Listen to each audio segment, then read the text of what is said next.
Good morning, you guys. So as you guys saw in that little clip, we got the EVO's exhaust manifold ceramic coated. That was yesterday. I did that. I just want to do it a day in advance so that way we had a little bit of time for it to cure and actually adhere to the part. Now normally, yes, you want to sandblast the part. The RA, or the surface roughness on that thing, I feel like was adequate enough for the ceramic coat, or the Cerakote, to actually hold on and grasp it. So now we have our exhaust manifold. Like I said, I think I'm gonna go with an FP black or an FP green for the EVO 8. I just want it to be a really fun street car. I don't need gobs and gobs and gobs of power for it. That's why we got the Subaru. The Subaru is the horsepower car. So this morning I got in the new main bearings. I got in the other dial bore gauge I needed to be able to measure the rod diameter with the bearing, you know what I'm talking about. And I got a whole bunch more assembly lube. So now we can actually go back, build the motor. I have a feeling these new main bearings are gonna get our crank right where we want it. And then once we have the short block built, we can go ahead and get the cylinder head on, replace all the oil seals in the cylinder head, and then we have a long block. And we just gotta toss it in the car. So the exhaust manifold came out beautiful for the EVO. The burnt bronze is one of my favorite colors to use for the Cerakote. I think it looks good. I think it ages well also, because I know with some of the blacks, they tend to fade to gray over time. So far, I haven't really seen that with the bronze, but I mean, we'll see how it does long term. This is just an FP cast manifold. These are pretty affordable also. I wanna say this thing was like 300 bucks. So I've already got the BRZ loaded up. I think Matt's coming with us to the shop today. So let's go to the shop. Let's go do some more EVO stuff. You know, it's funny. I just put gas in the BRZ and I'm already at half a tank and it's like 90 miles. I don't get it. I don't get it. I need more gas. You know, on the bright side, the BRZ at least sounds good. I'll give it that. I don't know what to do with the camera. I'm driving. I have found that if I stay in like much higher RPM or much lower RPM and higher gear, pretty good gas mileage. 30 MPGs. Oh God, 30 MPGs right now. I got Matt behind me. We're gonna go swing by the gas station. They got some like decent chicken bacon ranch wraps there for like $3 because you boys broke till payday. Let's go get a wrap. Let's go party at the shop. Hey guys, we made it over to the shop, got some lunch, just got some gas station corn dogs, which gas station food is completely underrated. So many people hate on me for eating gas station food. You leave me alone. All right, you leave me alone. Now that we're at the shop, what we needed, where we left off last time is we got the main bearings in there, we got all the piston ring gaps and everything like that set. Now we need to go through, we need to pull out all of the old main bearings, get the new ones in there, re-verify our clearances. I'm expecting it to be around 2.5 to like 3 thou-ish, somewhere in that range, which if it is, I'll totally send it. With a looser main bearing tolerance like that, it just means we're gonna have to beat on the car a little bit more. We can run a higher grade oil to kind of compensate for that too. I'll probably run a 540 in the car anyways, so it should be totally fine. While I'm doing that, Matt, do you want to do the the connecting rods? I'm watching a video. You want to do the connecting rods? Yeah, I'll do connecting rods. Dope. Let's stop the dilly-dallying. Do the con rods. The con rods? The con rods. The con rods. So for us, we're just using Manley Tuff connecting rods. I don't think they're the Tuff Plus. I don't think I needed the Tuff Plus. So while I'm swapping out main bearings, Matt's gonna jump on that.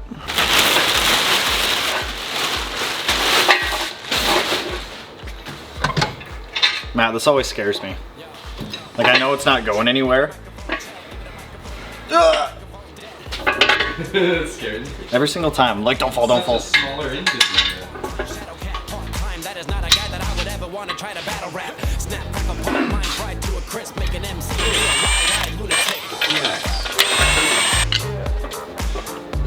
It's a full bed plate fucking motor, so gotta love that shit.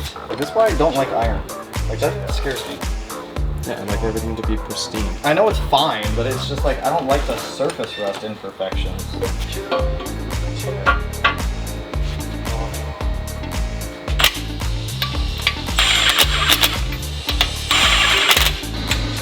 That's sick.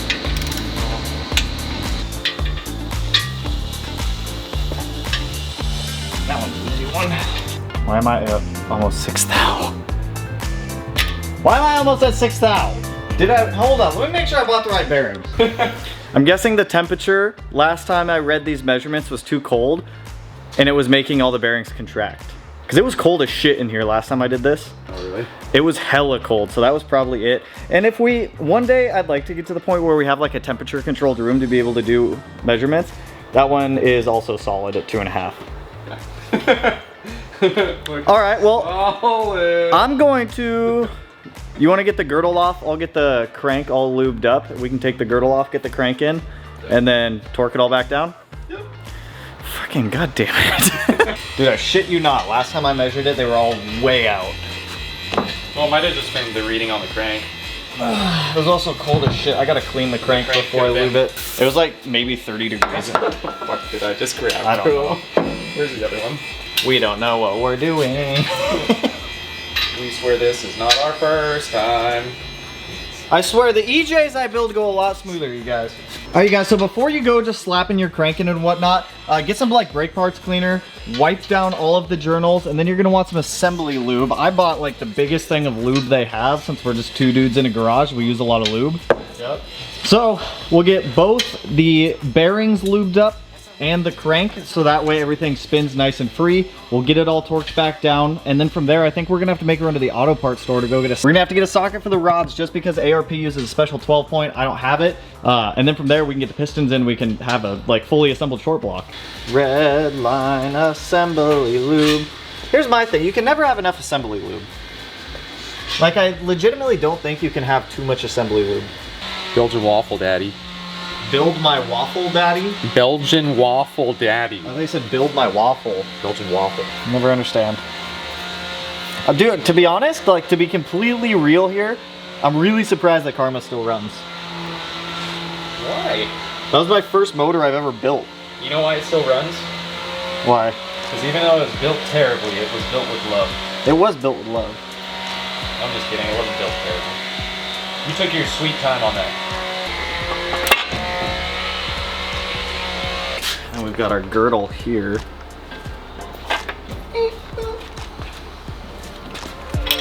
Crankshaft. Heyo. Honestly, on a Subaru for case halves, when you do the mains, it's like 4 of them on one side, 5 of them on the other side, but you only gotta do 3 of them on one side to like 18 foot-pounds, but the other side goes to like 24 foot-pounds. You fucking do, it's so dumb.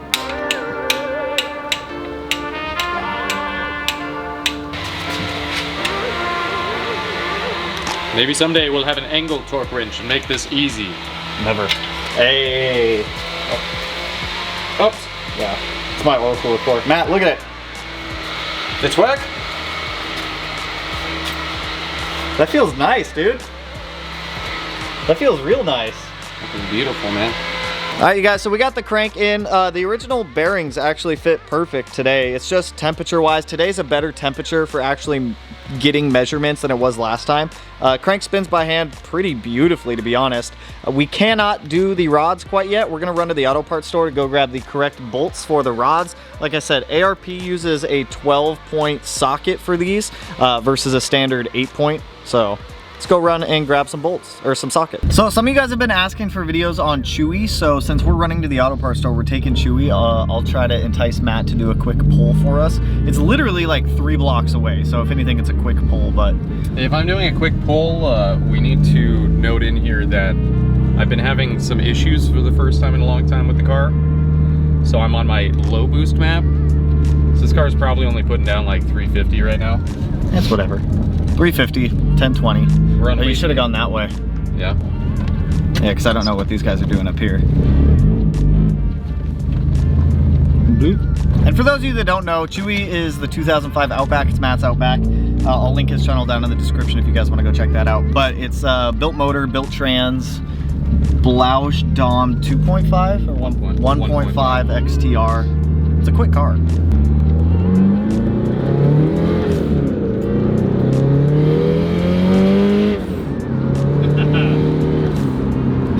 See the O'Reillys up there? Oh yeah. Chewy sounds good. Get in the zone. He done got me. O'Reillys. Wait, what is O'Reilly's slogan? It's just O'Reilly's Auto Parts. I know it's O'Reilly's. Auto Parts. That guy's got a Subaru. I see you. O'Reilly's adventure was a success. We got some pre-stone .3 brake fluid for the EVO, as well as a set of 12-point sockets that are in standard size because for some reason, well, ARP is an American company, aren't they? Yeah. Yeah, so I mean, it makes sense that they're in standard. So now we can get some rods onto our crank. Well, now we can measure our rods and then get them on the crank.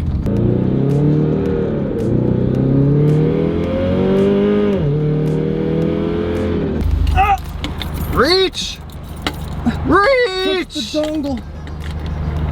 Do it. Do it. What is your? You what? have to actually hold the dongle to it. Oh Jesus. Sweet baby Jesus, what the fuck? So now that we're back from O'Reilly's, we got the 12-point sockets we need. I also picked up that brake fluid. I'm gonna jump on swapping out the front brake lines on the EVO. I picked up some new crossover tubes because for some reason one of mine is leaking. And I mean, yeah, they look good powder coated. These were like 30 bucks, so I figured I would just swap to these ones since we have a leaking one. So while I'm doing that, Matt's gonna jump on the rod bearing stuff.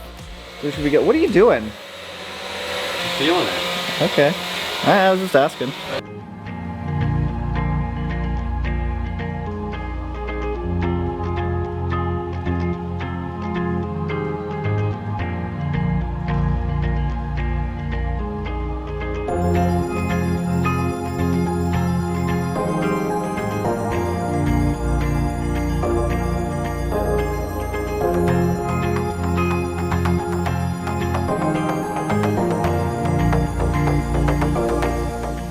Alright guys, so Matt's going to town on getting all the rod bearing clearances pretty much done. We have one rod verified, so one of them can go in, but we're gonna wait to just verify them all, get them all in. While Matt's doing all the measurements for those, I'm gonna go through and swap all the oil seals in the cylinder heads, which means I gotta fight with valve keepers, which I hate valve keepers.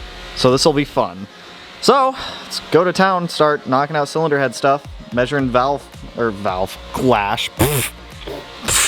bearing clearance.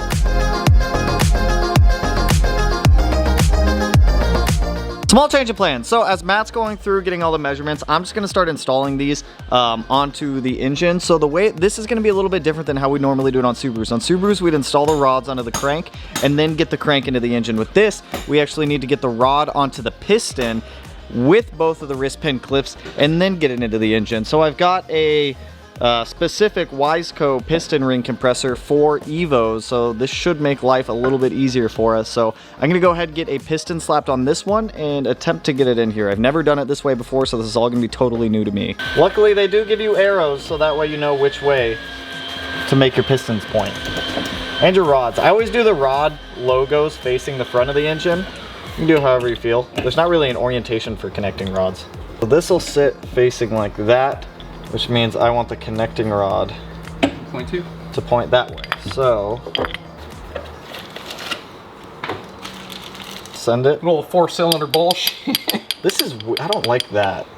Like, I know that's normal. Yeah. I just don't like that. I always hate that. It stresses me out. Well, this one's ready to go on. So I'm actually, before I even do this, I'm gonna get some oil put down on the cylinder walls to help lubricate this to slide in. So I'm just gonna lube up this cylinder right here. Use some oil. There, bud. Have you slide down through our piston ring compressor and then line you up.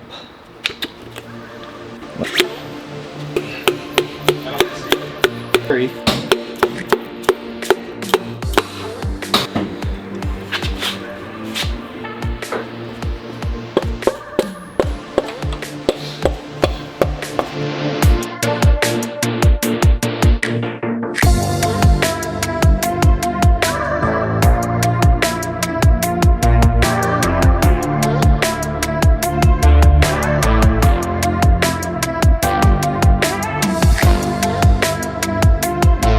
So we've got the short block put together at this point. So I just ate a wrap and it's like stuck in my throat. Just got the short block together. Looks phenomenal. Feels fantastic. So over here, we've got all of our pistons in. We've got our rods in. Everything feels incredible turning it over. Like if we take this guy right here and we stick it on that guy right there, and we just, dude, it legit feels so good turning this thing over. It's such a smooth feeling engine. So now that we have our rods, pistons, everything like that in, we're gonna turn our short block into a long block. The only thing that separates a short block to a long block is the fact that the cylinder head's on it. So I'm gonna go through, I'm gonna clean off this mating surface. Matt drove to the bathroom because he had to go pee somewhere out there. So I'm gonna go ahead and get this cleaned. We're gonna get our head gasket on here. We're gonna get our cylinder head on here and then start getting our ARP 2000 head studs in.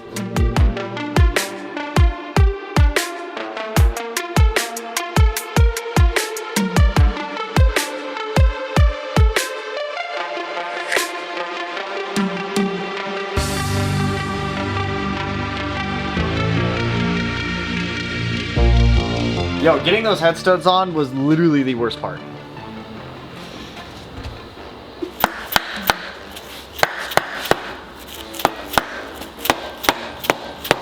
We can do that. We got to put it on the washers. We have to put lube on very specific I just spots. do this. Hand tighten these real quick, then we torque them down. Yeah, get that one on there. Is it It's not? like barely. What is it?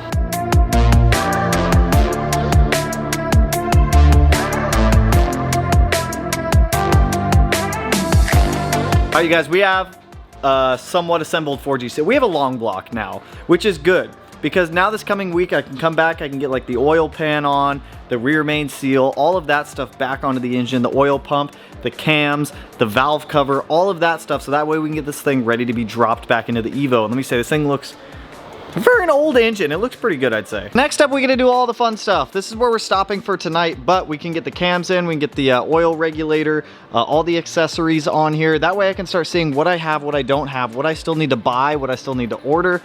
So this just gets the EVO that much closer. And it's really weird seeing an inline engine because it's not wide at all, it's just very tall, which is just weird to me for some reason. So let me throw this bag back on. We are going to run some of those boxes over to the recycling bin, head back to the house, and we'll close the video out there. Good morning and salutations, my friends. So, EVO, massive progress. We have a long block now. So this coming week, I'm gonna go back up to the shop, get it timed, get the oil pump on, get all the accessories bolted onto that thing. I don't know how to put that thing together. So it'll be quite the learning experience. I've never built a 4G. I've never built an inline 4 before. I've never had an inline 4 up until this EVO. So it'll be fun. I'm excited for it. I'm excited to get the EVO back on the road. Now you guys are gonna get a bonus video tomorrow on the news from Subaru about the whole electrification of the STI, canceling the current gen STI as well, and no more internal combustion STI. So that'll be a fun one. I'm gonna tell you why it's gonna fail, purely based off of the fact that it's electric. So that'll be a fun one. Bonus video tomorrow for you guys. So with that, that's all I got for you guys on this one. If you like the video, if you're excited to see the EVO getting closer to being back on the road, go ahead, hit that like button, turn it black, blue, green, yellow, purple, silver, cyan, whatever color it turns for you. And if you're not already subscribed to the channel, hit your boy up one of these corners. No idea which one I'll put it in quite yet. But with that, I'll catch you guys in the next one. So peace out, homies.